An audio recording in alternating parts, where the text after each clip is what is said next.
Bonjour chère auditrice, bienvenue sur le podcast Conversation pour elle, le rendez-vous avec votre sagesse féminine. Je suis Corinne Dussouché, enseignante en yoga, art taoïste et spiritualité féminine.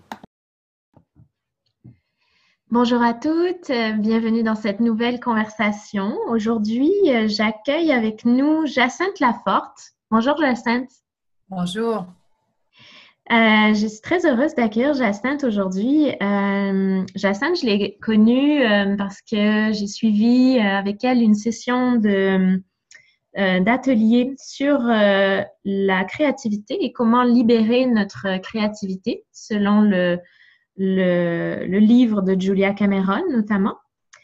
Donc, Jacinthe, c'est justement une animatrice, une formatrice également. Donc, tu pourras nous reparler un petit peu de tout ce que tu offres.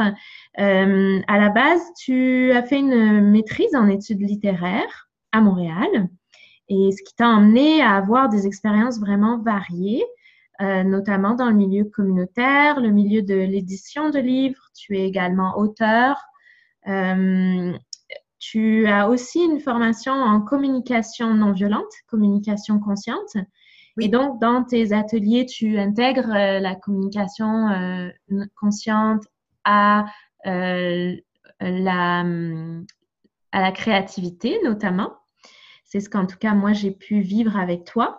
Et tu es également une artiste multidisciplinaire. Alors, je suis vraiment heureuse de pouvoir échanger avec toi et avec nos auditrices aujourd'hui pour pouvoir parler de créativité justement et comment on peut nourrir, cultiver notre créativité en tant que femme. Pourquoi c'est si important justement, qu'est-ce que ça peut nous apporter dans notre vie, et ton expérience, ton vécu en est une démonstration. Ça amène toutes sortes de transformations et de prise de conscience et de meilleure connaissance de soi. Donc, dans notre série de podcasts, de conversations pour le féminin, c'est justement ce que j'aime apporter, ces témoignages d'expériences vécues pour pouvoir se rapprocher de notre féminité, pouvoir mieux se connaître avec plus de conscience, de bienveillance, et comment ça peut aider les femmes qui nous écoutent. Alors Jacinthe, merci d'être avec nous. Merci. J'aimerais ça que tu puisses nous parler avec tes propres mots de ton histoire. Qu'est-ce qui t'a amené aujourd'hui justement à être artiste et à avoir créé un spectacle humoristique? Tu vas pouvoir nous en parler. Ça s'appelle Chlorophylle 38. Oui, Chlorophylle 38, cherche un gars compatible. Oui, ben moi j'étais une petite fille qui s'est mise à écrire des histoires. J'avais peut-être 8 ans, là, je me suis mise à écrire des histoires. Donc j'ai lu beaucoup, très seule en fait, quand j'étais petite et adolescente, j'ai lu énormément. Et quand je suis devenue jeune adulte, j'étais très heureuse. J'avais l'impression de commencer enfin à vivre et à rencontrer des gens et pouvoir aller m'amuser un peu dans le monde. Quand même pas mal je dirais, de claques au visage à certains moments de la vie, justement, de constater l'écart qu'il y avait entre toute mon aspiration d'être en relation avec les autres et mes capacités réelles que j'avais à ce moment-là. Donc, ça n'a pas été très, très facile, mon jeune âge adulte, ce qui m'a amené à faire plusieurs démarches pour aller prendre soin en dedans de ce qui faisait si mal, notamment avec la communication non violente, qui est une approche vraiment qui va dans la bienveillance, regarder les besoins des différentes parties de nous pour les aider à grandir en simplement les accueillant telles qu'elles sont. Alors, en parallèle de ça, oui, un parcours d'études littéraires, un voyage humanitaire au Guatemala. Ensuite, j'ai travaillé comme secrétaire pour des artistes dans une compagnie de théâtre. Je faisais les photocopies pour les artistes. Et après, et en parallèle, j'écrivais mon roman. Et puis, en même temps, ça bouillait en dedans, là. À un moment donné, j'avais écrit un poème où justement, c'était comme là, la secrétaire, là, elle a hâte là, d'aller faire autre chose. Et donc, je suis allée faire un voyage humanitaire au Guatemala. Je suis revenue et là, j'ai étudié la sexologie pendant 1 an. Et ensuite, je me suis partie plus à mon compte là, dans l'édition, la révision de texte, traduction, tout ça. Et à un moment donné, vraiment, un ami m'a recommandé le livre de Julia Cameron, Libérez votre créativité. J'ai plongé là-dedans, ça m'a vraiment débloqué. J'étais en train d'écrire la suite de mon roman, puis ça ne débloquait pas. Le livre m'a vraiment débloqué. Et après une couple d'années, j'ai eu l'inspiration d'animer des groupes autour de ce livre-là. Et là, cette année, en 2019, c'était mon 6e groupe. Quelques dizaines de personnes qui ont passé dans mes groupes. Et ça a été de faire cette démarche-là à plusieurs reprises. Ça m'a fait découvrir que j'étais comique, en fait, parce que je ne le savais pas. Mais dans mes groupes, les gens riaient beaucoup. À un moment donné, je me suis comme rendu compte que j'étais drôle. Et ce projet de monologue comique a émergé.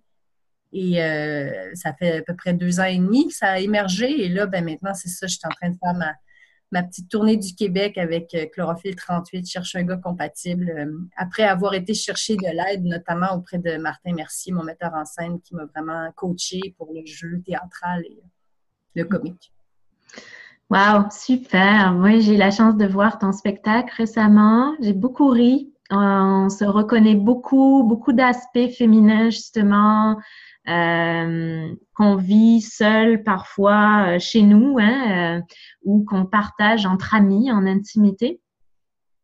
Puis la relation aussi au masculin et à la société qui est très masculine aussi. Donc, tu abordes vraiment des aspects comme un peu d'archétype là que je touche moi d'une autre manière à travers mon travail, tu vois, pour la féminité. C'est ce que j'ai entendu, c'est qu'il y avait vraiment une petite fille brillante, comme d'intelligence, hein, assez discrète, assez introvertie dans les livres, hein, dans ce que tu disais, puis qui a trouvé en elle-même sa source de créativité, justement, là, avec beaucoup, beaucoup de bouillonnement, puis de sensibilité aussi dans la relation aux autres et tout. Mm-hmm. Tu as vraiment eu un parcours où tu as voulu émerger dans le monde, puis là, d'un coup, tu t'es heurté à qu'est-ce que c'est la société Mm-hmm. aujourd'hui et qui n'accueille pas forcément la créativité féminine telle que tu l'as vécue, toi, dans tes relations à tes livres ou dans la relation à ta propre énergie de vie, finalement, là.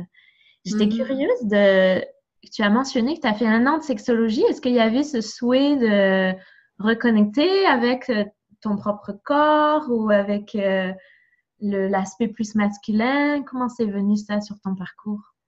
Ben, je dirais qu'en sexologie, j'étais très interpellée par toute la question de la résilience par rapport aux abus. OK. Euh, Plusieurs choses par rapport à ça, mais entre autres, quand je suis allée au Guatemala, le Guatemala se remet encore d'un conflit armé où il y a eu énormément de massacres, viols, etc. Et c'est pas que le côté politique de la chose. Je sais que même dans les familles, il se passe toutes sortes d'abus et tout ça, c'est quelque chose auquel je suis très sensible. Ouais. Très sensible. Fait que c'est ça qui m'interpellait. Et